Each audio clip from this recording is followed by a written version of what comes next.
So today's session is all about autism and play skills.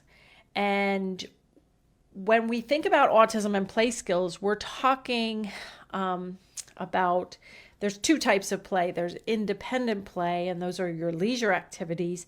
And then there's social play, and that is play involving other people. Today, I'm going to focus mostly on that social play component because we do tend to teach these things separately, and we want our children to be as social as possible, and we want them to use language, and we want to pair this all up together. So today we are covering mostly that social play component. And it's really hard to separate out play versus social versus language. And many of my free and paid resources all focus heavily on language. Because what I have found is it's really hard to build adequate social and play skills without the language to support it.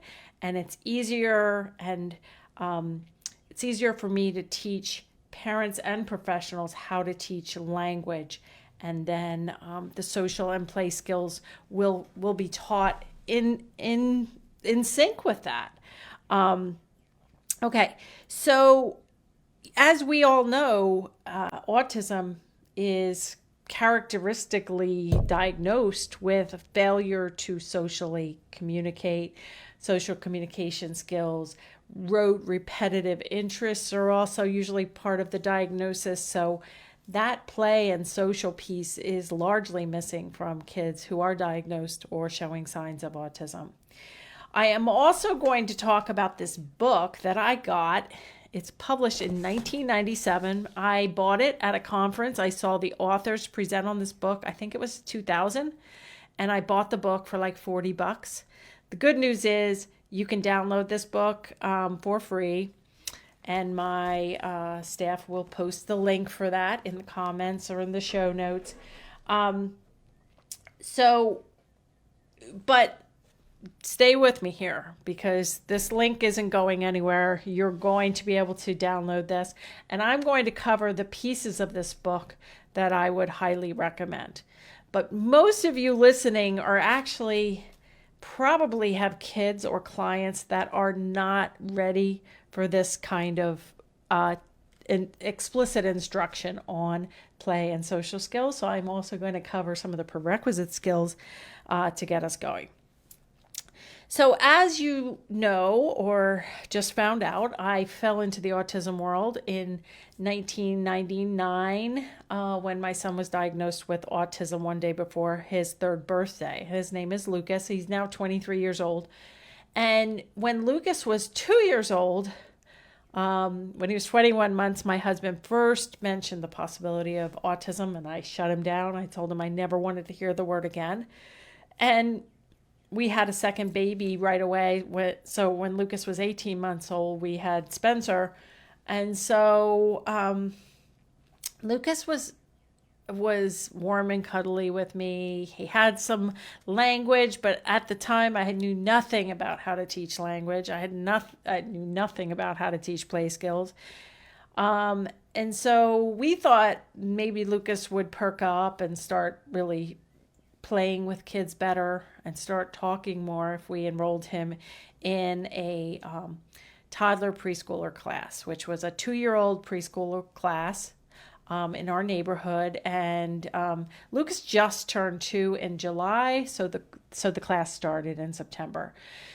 So there were, newly turned 2-year-olds like Lucas, and then there were 2 and 3/4-year-olds, almost 3 years old. There were some kids in there that turned 3 right in October. So there was a wide range of abilities. And going from a 2-year-old to a 3-year-old, that is an explosive age in terms of play and language. So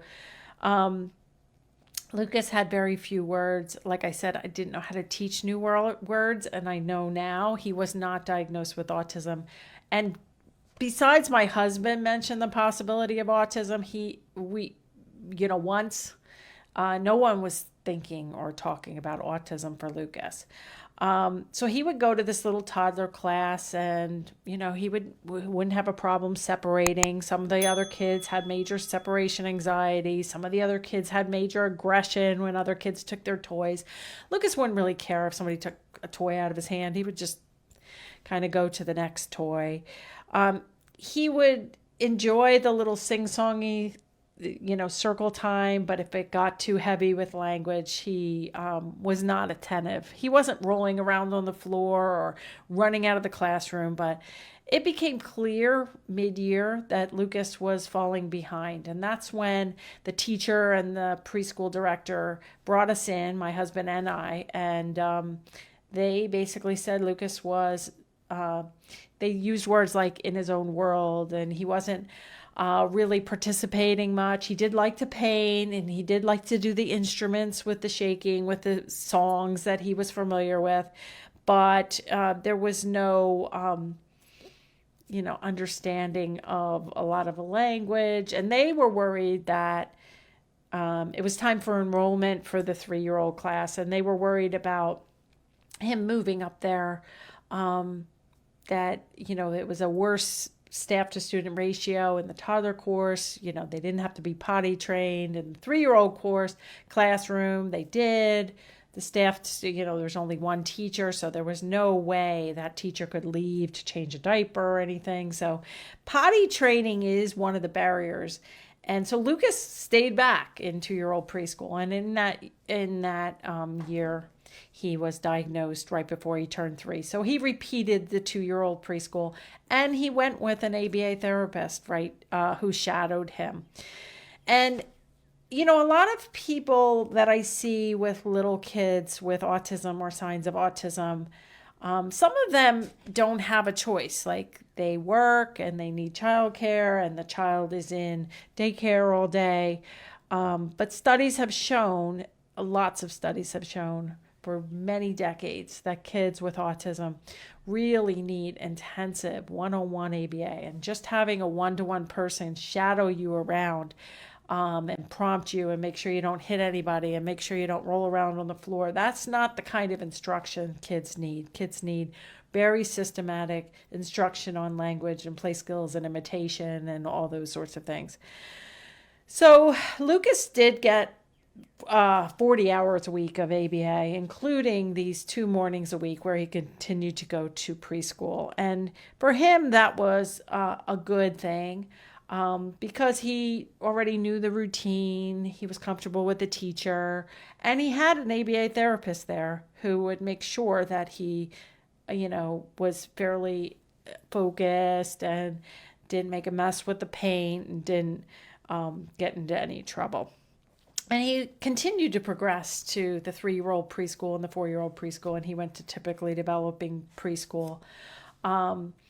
Some kids with autism, that when they're young, they go to special needs preschool, which was an option for Lucas, but we chose to do home ABA and this typical preschool opportunity. But, I had some clients who went into special needs preschool, and what I found was sometimes the one-to-one, environment wasn't good. There was, 8 kids and 2 teachers, or 3 or 4 teachers and aides, but that's still not a 1-to-1 ratio. And so there was very little pull-out time. I had one mom of a boy, I'll call him Adam, and he went to special needs preschool, but he was off every Friday. So mom thought just to expose him into a typical daycare on Fridays was going to be a good thing. But when I started with Adam, I observed him at home and in the special needs preschool. And I went to daycare on a Friday, and he was in his own world. The kids around him were just running around, negotiating play.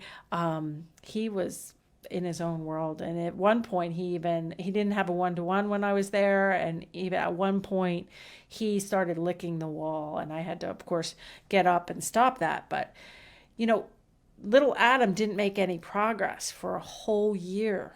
in this. And he went from age 3 to age 4 making no progress. And so one of the very common mistakes I see both parents and professionals making is they think that just exposing kids to other typically developing kids is going to make social and play skills come naturally. And it involves a lot of work. And it usually involves a lot of work with teaching language. So I have done several other video blogs and podcasts. I did podcast number 17 on social skills. Podcast number 18, I had a guest, Ashley Rose, who teaches social skills instruction to older kids usually. And I also did a couple of video blogs on mistakes people make with social skills and also how to teach both independent and social play skills, which you may want to check out. So in addition to thinking exposure is the answer, exposure to other kids, and thinking that social skills will come naturally, those are the two big mistakes, and as well as programming too high for social skills, working on things like manners and turn taking and greetings and sharing and saying I'm sorry before a child has these prerequisites, which are really baby infant type of social and play skills.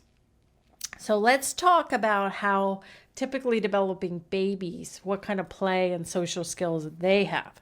So babies and typically developing toddlers, and I am saying this because if you have a 2, a 3, a 12-year-old that doesn't have these baby skills of being social and playing, it's going to be really hard to get to the good stuff in this Playtime Social Time book, which I'm going to talk about in a few minutes. So babies, eye contact, cooing, smiling at a caregiver's face. When you point, the infant or toddler should be following your point. They should start pointing between 12 months and at the very latest by 18 months. And this isn't just like a point here or there. This is a point a lot. Every day you see pointing in a 12-month-old to 18-month-old. You have to see pointing, reaching, gesturing. If a baby or a toddler takes your hand and puts it on an item, that's called hand leading, and that's actually a red flag for autism. So lack of pointing, hand leading are red flags by 18 months of age. But young, typically developing 12-month-old, 15-month-old, 18-month-olds also bring you things to show you, to get your attention. Okay, if you are familiar with the VB MAP assessment, which I talk about a lot in my verbal behavior bundle courses, the play skills in the 0 to 18-month level include putting items in, stacking blocks, sitting on the floor or at a table, and attending to, being aware when people walk in the room, being aware when people call their names. I did a video blog on response to name, which tends to be another red flag for autism. Looking at faces, not just eye contact, but at your face, being aware. So when typically developing baby, spills milk or whatever, they would, say an 18-month-old spills milk or spills water, they would look at their parent, look down at the mess like, oh gosh, what are we going to do kind of thing to negotiate that, where a child with autism might just start playing in the water, just more of that cause and effect kind of thing. Also, when tested with bubbles, for instance, when you blow bubbles and you put it back in and, okay, your turn, a typically developing child would be looking at you like, come on, even if they're not talking, they would be looking at you, reaching, giving you the bubbles, looking at your eyes to see if it was okay, if you were going to do it.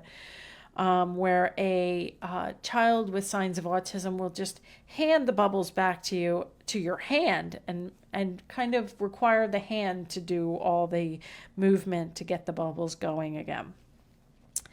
Okay, so those are kind of those. One of the things that people don't realize is that you really need to have some attention. The child needs to be sitting and attending. I am a big fan of bringing very little kids, once they can sit safely, out of the high chair, out of a strapped booster seat. If you have to do that for a young child or even a child with physical disabilities, to keep them in the high chair or in a strapped in chair for safety, that's great. That's fine. But once they can freely walk and run and sit and have balance to sit at a small child-sized table, I do find that my approach revolves around pairing that table time up to be so much fun. And we are teaching language, we're teaching cooperation, we're teaching sitting skills, attending, we're teaching beginning language skills. What I find is that some early intervention professionals, me included, when I was an early intervention professional, I would often go in, and if the parents didn't have a table or didn't want to use a table, I would spend a lot of my time just chasing the child around the house, trying to, hold up a picture of a cat or a little toy figurine of a cat and saying cat once, or looking out the window and trying to get the child's attention, look at the tree. There simply just wasn't enough time of focused attention to really improve language so much.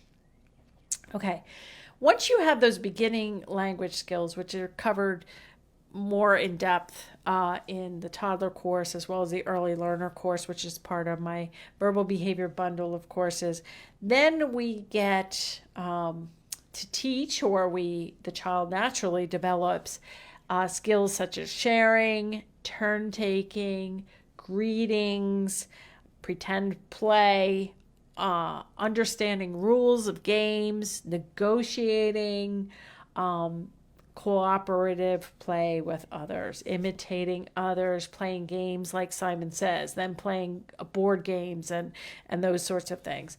Also, an advanced social play skill is using manners, saying please and thank you. That comes much later.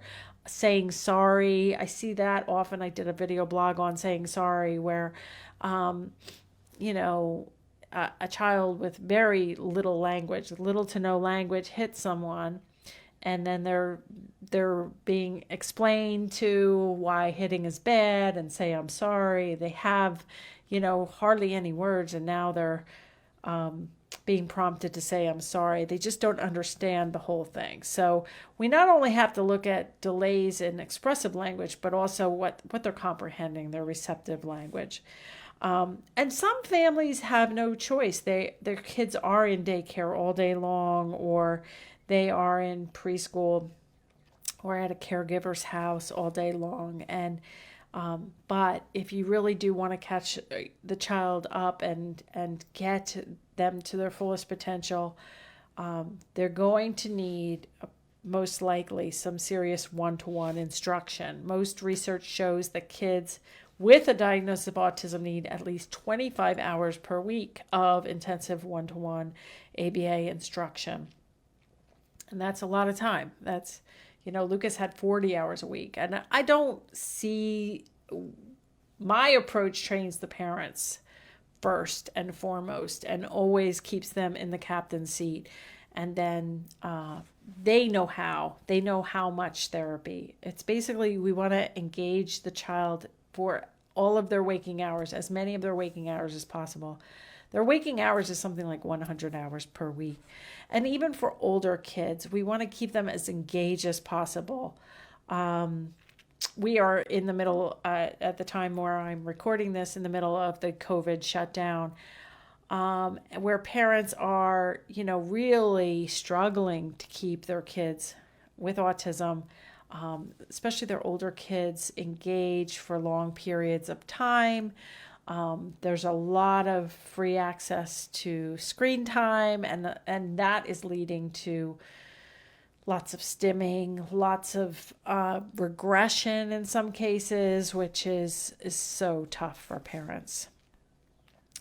So to get to those higher skills of using manners and being flexible and using language in the natural environment, we have to make sure we have those prerequisite skills, the ability to sit and learn, the wanting to be with you. We can't teach kids how to be social and play if they're trying to get away from us, trying to get back to their iPad. And so we have to do it very systematically, make table time super fun, make it so reinforcing that the child is literally running to the table. I used to have clients where I would show up and they would go to the table and try to drag the table out. That's how excited they were to see me and to get to the materials, which we go over in my courses. But now let's get to this playtime, social time book. As I said in the beginning of the session, this playtime, social time book was written in 1997. I paid about $40 for it. I saw the authors present at a conference. And what it does is it lays out the importance of teaching play skills. And starting on page 92, we start with 20 different activities in this playbook, such as a bean table.